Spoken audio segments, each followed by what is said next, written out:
Hello basketball coaches and basketball players, my name is Alan from Al's Basketball Training, and today I'm going to give you the basketball horns offense, how it's set up, the strategies behind how you can set up your horns offense as well. So let's just get down to it.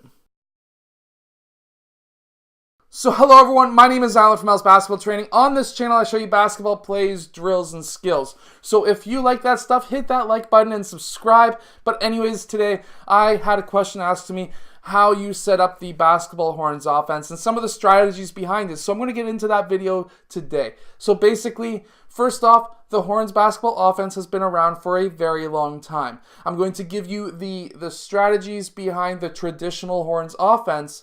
I'm going to give you some strategies that I use with the horns offense as well.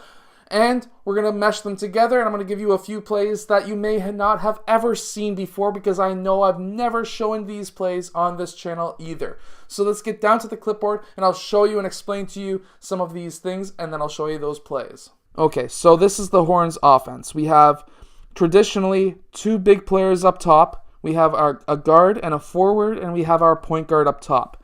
Now, that's traditional. We can be able to switch the plays around. So the idea behind having the post players up top is to be able to have some possible high-low passes, some nice, strong screen and roll basketball plays that you can run, collapse the defense, get some kickouts, force some shots, a few different things. It can be used as a quick hitter. It can be used as a nice, easy offense to get some quick points. You can run some really, really interesting, complex, screen away, have player 4 set a screen for player 1, do a dribble handoff, have player 4 roll towards the basket, player 2 popping up to the elbow. You can have a few different options then. You can get really complex, or you can get very super simple. So I've showed you both a little bit more complex of a play.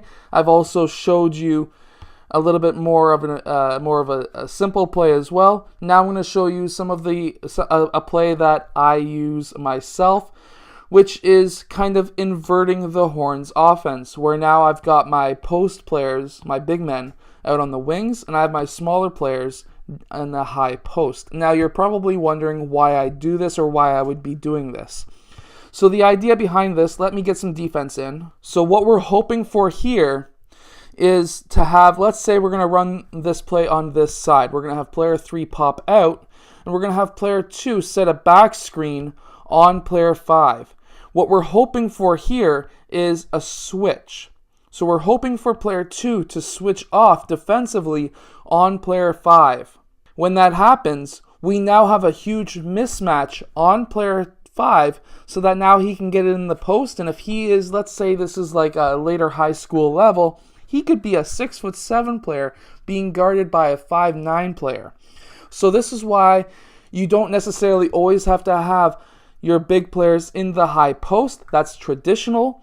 However, if you can run a couple of quick plays like this one, where you're now getting a mismatch in the low post, it's definitely worthwhile inverting it, or at least what I call inverting it, and changing things up just a bit. Now, traditionally, you would have your big players in that high post because, generally speaking, in the past, in historical basketball, the big players couldn't shoot the three-point shot. They were really only good powering the ball into that low post.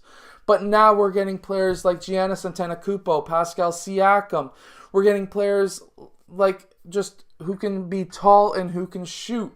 Think about this. LeBron James, traditionally, his height back 30, 40 years ago, he would have been a post player. But now he's able to play out in the perimeter. For one, he's very athletic, but he's able to run pretty much any position on the court.